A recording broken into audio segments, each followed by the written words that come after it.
ಇಷ್ಟಕ್ಕೂ ಅನ್ವರ್ ಮನಪ್ಪಾಡಿ ರಿಪೋರ್ಟ್ ಅಂದರೆ ಏನು? ಈಗ ಎಲ್ಲರೂ ಕೂಡ ಆರೋಪ ಪ್ರತ್ಯಾರೋಪ ಮಾಡ್ತಾ ಇದ್ದಾರೆ. ಇವತ್ತು ವಿಧಾನಸಭೆಯಲ್ಲೂ ಕೂಡ ದೊಡ್ಡ ಗದ್ದಲ ಗಲಾಟೆ ನಡೆದೋಯ್ತು. ಆದರೆ ಅನ್ವರ್ ಮನಪ್ಪಾಡಿ ರಿಪೋರ್ಟ್ನಲ್ಲಿ ಏನು ಹೇಳಿದ್ದಾರೆ? ಇನ್ನು ಸದನದ ಒಳಗಡೆ ಯಾವ ರೀತಿ ಗಲಾಟೆ ಆಯಿತು, ಸದನದ ಹೊರಗೆ ಕೂಡ ವಾಕ್ ಸಮರ ತುಂಬ ಜೋರಾಗಿತ್ತು. ಅದರಲ್ಲೂ ಕೂಡ ವಿಜಯೇಂದ್ರ ಸಿದ್ದರಾಮಯ್ಯನವ್ರನ್ನೇ ಟಾರ್ಗೆಟ್ ಮಾಡಿ ತಾಕತ್ತಿದ್ರೆ CBIಗೆ ತನಿಖೆ ಕೊಡಿ ಅಂತ ಹೇಳಿದ್ರೆ ಆತ ಕಾಂಗ್ರೆಸ್ ನಾಯಕರು ಸುಮ್ಮನೆ ಇಲ್ಲ. ಸಾಕಷ್ಟು ಪ್ರಚಾರ ನಡೀತಾ ಇದೆ, ಸಾಕಷ್ಟು ಒತ್ತಡ ಇದೆ. ಹೀಗಾಗಿ ಅನ್ವರ್ ಮನಪ್ಪಾಡಿ ಈಗ ಟರ್ನ್ ಹೊಡಿದ್ದಾರೆ ಅಂತ ಆರೋಪ ಮಾಡಿದ್ರು. ಇಷ್ಟಕ್ಕೂ ಈ ಎಲ್ಲ ಆರೋಪಗಳು ಒಂದು ಕಡೆ ಬರ್ತಾ ಇದೆ. ಆದರೆ ಅಸಲಿಯತ್ತಾಗಿ ಅನ್ವರ್ ಮನಪ್ಪಾಡಿ ರಿಪೋರ್ಟ್ನಲ್ಲಿ ಏನಿದೆ, ಇದೇ ವಿಚಾರ ಈಗ ಯಾಕೆ ಚರ್ಚೆಗೆ ಬಂತು? ಈ ಸ್ಟೋರಿ ನೋಡೋಣ ಬನ್ನಿ. ಕಳ್ಳರ ಪಕ್ಷ ಇದ್ರೆ ಅದು ಕಾಂಗ್ರೆಸ್. ಮೊದಲು ಹೇಳಿದವ್ರು ಯಾರ್ರೀ? ಮನಪ್ಪಾಡಿ. ಅದ್ರ ಮೇಲೆ ತಾನೇ ನಾವು ರಿಯಾಕ್ಟ್ ಮಾಡಿರೋದು. 2,30,000 ಕೋಟಿ ಗುಳುಕು ಮಾಡಿದವರು ಕಾಂಗ್ರೆಸ್ನವರೇ. ರಾಜಕೀಯ ಒತ್ತಡದ ಮೇಲೆ ಅವರು ಯೂಟರ್ನ್ ಮಾಡಿದ್ದಾರೆ. ಬ್ಲ್ಯಾಕ್ ಮೇಲ್ ಮಾಡೋದು ಬಿಡ್ರಿ, ಅಂದ್ರೆ ವಿರೋಧ ಪಕ್ಷಗಳು ಏನೋ ಪ್ರಶ್ನೆ ಕೇಳಬಾರ್ದು. ಹೇಳಿಕೆಗೆ ಮಾತ್ರ ತಮ್ಮ ಶೌರ್ಯ ಪ್ರದರ್ಶನ ಮಾಡಿದ್ದಾರೆ. ಸದನದ ಒಳಗೆ ಅಷ್ಟೇ ಅಲ್ಲ, ಸದನದ ಹೊರಗೂ 150 ಕೋಟಿ ಸಮರ ಮುಂದುವರಿಯಿತು. ನಿನ್ನೆ ಅಷ್ಟೇ ಸಚಿವ ಪ್ರಿಯಾಂಕ್ ಖರ್ಗೆ ವಿಜಯೇಂದ್ರ ವಿರುದ್ಧದ 150 ಕೋಟಿ ಆಫರ್ ಆರೋಪಕ್ಕೆ ಸಂಬಂಧಿಸಿದಂತೆ ಅನ್ವರ್ ಮಾಣಿಪ್ಪಾಡಿ ಹಳೆ ವಿಡಿಯೋ ಬಿಡುಗಡೆ ಮಾಡಿದ್ರು. ಇದರ ಬೆನ್ನಲ್ಲೇ ಪ್ರಿಯಾಂಕ್ ಖರ್ಗೆ ಇಂದು ಮತ್ತೊಂದು ವಿಡಿಯೋ ಬಿಡುಗಡೆ ಮಾಡಿದ್ದಾರೆ. ಸಹಜವಾಗಿ ನನ್ನಂತ ಮನುಷ್ಯನಿಗೆ ಕೋಪ ಬರಲೇಬೇಕು. ನಾನು 2,30,000 ಕೋಟಿಯ ಒಂದು ಹಗರಣ ಹೊರತಂದು 150 ಕೋಟಿ ರೂಪಾಯಿಯ ಅಮಿಷನ್ ಕೊಟ್ಟಿದ್ದು ನಾನು ಅದನ್ನು ತಗೊಳ್ಳೋದ ಇದ್ದವನು. ಹಾಗಿರುವಾಗ ಇಂಥ ಒಂದು ಒಳ್ಳೆ ಕಾರ್ಯಗಳನ್ನು ತಂದಾಗ ಇದನ್ನು ಅನುಸರಿಸಿದ್ದರೆ ನಾನು ಕೋಪ ಮಾಡಿದ್ರೆ ಮತ್ತೆ ಏನು ಮಾಡಿ, ಯಾವುದೋ ಒಂದು ಪ್ರಭಾವ ಬೀರಿರಬೇಕು. ಆದರೆ ನನ್ನ ರಿಪೋರ್ಟ್ ಏನಿದೆ ಅದು ಕಸಬುಟ್ಟಿ ಹೋಲಿಕೆ ಸಾಧ್ಯನೇ ಇಲ್ಲ. ಈ ಬೆಳವಣಿಗೆಗಳ ಬೆನ್ನಲ್ಲೇ TV9 ಜೊತೆ ಮಾತನಾಡಿದ ಅನ್ವರ್ ಮಾಣಿಪ್ಪಾಡಿ ಆರೋಪದ ಬಗ್ಗೆ ಹೇಳಿದ್ದು ಹೀಗೆ: ಎಲ್ಲದನ್ನು ಮಹಾ ದೊಡ್ಡ ಒಂದು ಕಳ್ಳರ ಪಕ್ಷ ಇದ್ರೆ ಅದು ಕಾಂಗ್ರೆಸ್. ನಿನ್ನೆ ಹೇಳಿದ್ದು, ನಿನ್ನೆ 150 ಕೋಟಿ, ಇವತ್ತು 150 ಕೋಟಿ ವಿಷಯನೇ ಇಲ್ಲ. ಹೌದು, ಒಂದು ಕಡೆ ನಾನು ಸಿಕ್ಕಾಪಟ್ಟೆ ಕ್ರೋಧಗೊಂಡು ನಾನು ವಿಜೇಂದ್ರ ಮೇಲೆ ಕೂಡ ಕಿಡಿಕಾರಿದ್ದೇನೆ. ಯಾಕೆಂದ್ರೆ ಹೇಳಿದ್ರೆ ಭಾಳಷ್ಟು ಸಂದರ್ಭದಲ್ಲಿ ಅದು ನಮ್ಮ ಸರ್ಕಾರ ಇದ್ದಾಗ ಇದನ್ನು ಯಾಕೆ ಮಂಡಿಸುವುದಿಲ್ಲ ಅಂತೇಳಿ ನಾನು ವಿಜೇಂದ್ರ ಕೇಳ್ಕೊಂಡು ಇದು ಮಂಡನೆ ಮಾಡಿದ್ರೆ ಸರಿ ಹೋಗುತ್ತೆ ಎಂದು ಹೇಳಿದೆ ನಾನು. ಆದರೆ ಮಂಡನೆ ಆಗಲಿಲ್ಲ.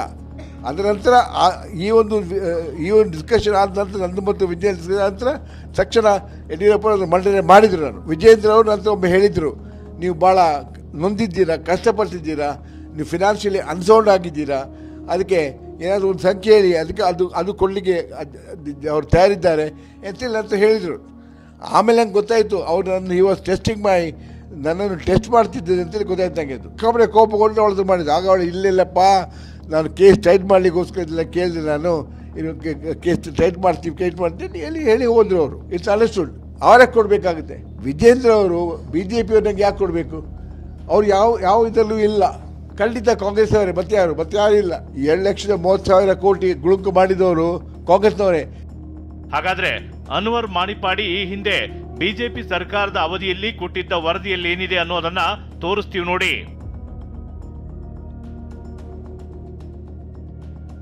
ಬೀದರ್ ಜಿಲ್ಲೆಯಲ್ಲಿ 1,803 ಎಕರೆ ಒತ್ತುವರಿದಾರರು ನಿಸಾರ್ ಅಹಮದ್, ಫೈರೋಜ್ ಖಾನ್ ಇತರರು.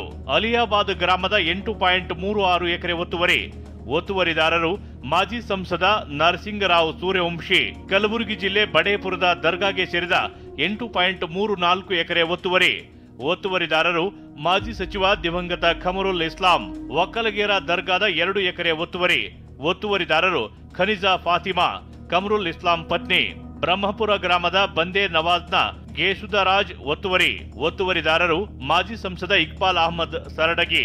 ಭಾಗಿಯಾದವರು ಮಲ್ಲಿಕಾರ್ಜುನ್ ಖರ್ಗೆ, ಮಾಜಿ CM ದಿವಂಗತ ಧರ್ಮಸಿಂಗ್, ದಿವಂಗತ ಖಮರುಲ್ ಇಸ್ಲಾಂ, CM ಇಬ್ರಾಹಿಂ ಇತರರು. ಇಷ್ಟೇ ಅಲ್ಲ, ರೆಹಮಾನ್ ಖಾನ್, ರೋಷನ್ ಬೇಗ್, NA ಹ್ಯಾರಿಸ್ ಸೇರಿದಂತೆ ಹಲವರ ಹೆಸರು ಅನ್ವರ್ ಮಾಣಿಪ್ಪಾಡಿ ವರದಿಯಲ್ಲಿದೆ.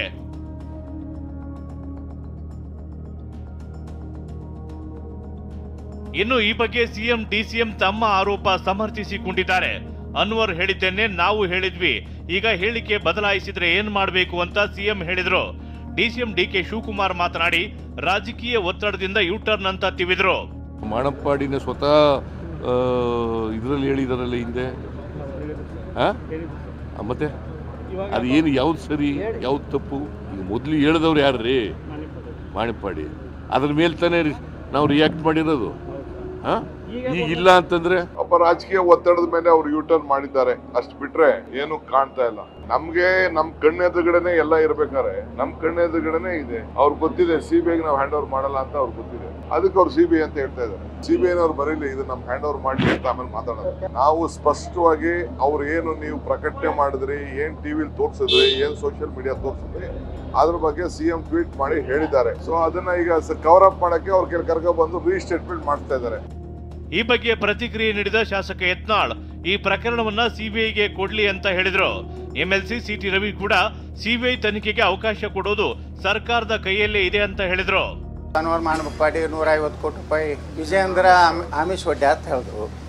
ನಿನ್ನೆ ಟಿವಿ ಒಳಗೆ ಮಾಧ್ಯಮದಾಗ ಇಲ್ಲ ಬಿಜೆಪಿ ಯಾರು ನನಗೆ ಆಮಿಷ ಒಡ್ಡಿಲ್ಲ, ಕಾಂಗ್ರೆಸ್ನವರೇ ಆಮಿಷ ಒಡ್ಡ್ಯಾರ ಅಂತ ಹೇಳಿದ್ರು. ಮತ್ತು ಇವ್ರ ಬಳಿ ವಿಡಿಯೋ ಐತೆ ಅಂತ ಹೇಳ್ತಾರೆ. ನಮ್ಮ ಸಿದ್ದರಾಮಯ್ಯನವ್ರು ಹೇಳ್ತಾರೆ, the great minister of Siddaramaiah ಸರ್ಕಾರದ ಪ್ರಿಯಾಂಕಾ ಖರ್ಗೆ ಆ ಸಾಹೇಬರೂ ಹೇಳಿದ್ದಾರೆ. ಆ ವಿಡಿಯೋ ಬಿಡುಗಡೆ ಮಾಡಿರಿ, ಬ್ಲ್ಯಾಕ್ ಮೇಲ್ ಮಾಡೋದು ಬಿಡ್ರಿ. ಅಂದ್ರೆ ವಿರೋಧ ಪಕ್ಷಗಳು ಏನೂ ಪ್ರಶ್ನೆ ಕೇಳಬಾರ್ದು, ಏನೋ ಅವ್ರಿಗೆ ಒಂದು ಭಯ ಹೊಗಿಸ್ಬೇಕು ಅನ್ನೋಂಥ ಹುಚ್ಚು ಸಾಹಸ ಈ ಕಾಂಗ್ರೆಸ್ ಸರ್ಕಾರ ಮಾಡಕತ್ತದ. ನಾವು ಯಾರೂ ಭಯ ಪಡೋದಿಲ್ಲ. ಕಾಂಗ್ರೆಸ್ಸು ನಿಲುವು ದ್ವಂದ್ವ ನಿಲುವಿಂದ ಕೂಡಿದೆ.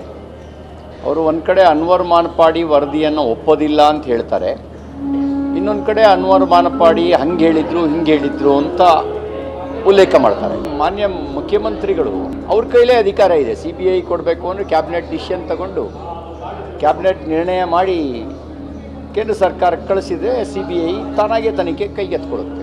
ಆದರೆ ಅವರಿಗೆ ಬರೀ ಹೇಳಿಕೆಗೆ ಮಾತ್ರ ತಮ್ಮ ಶೌರ್ಯ ಪ್ರದರ್ಶನ ಮಾಡಿದ್ದಾರೆ. ಸದ್ಯ 150 ಕೋಟಿಯ ಆರೋಪವನ್ನ ಸಿಬಿಐಗೆ ಕೊಡುವ ಯಾವುದೇ ಇರಾದೆ ಸರ್ಕಾರಕ್ಕೆ ಇಲ್ಲ. ಹೀಗಾಗಿ ಇದು ಕೇವಲ ವಾಕ್ಸಮರಕ್ಕೆ ಸೀಮಿತವಾಗುವ ಲಕ್ಷಣಗಳೇ ಹೆಚ್ಚಾಗಿವೆ. Bureau report, TV9.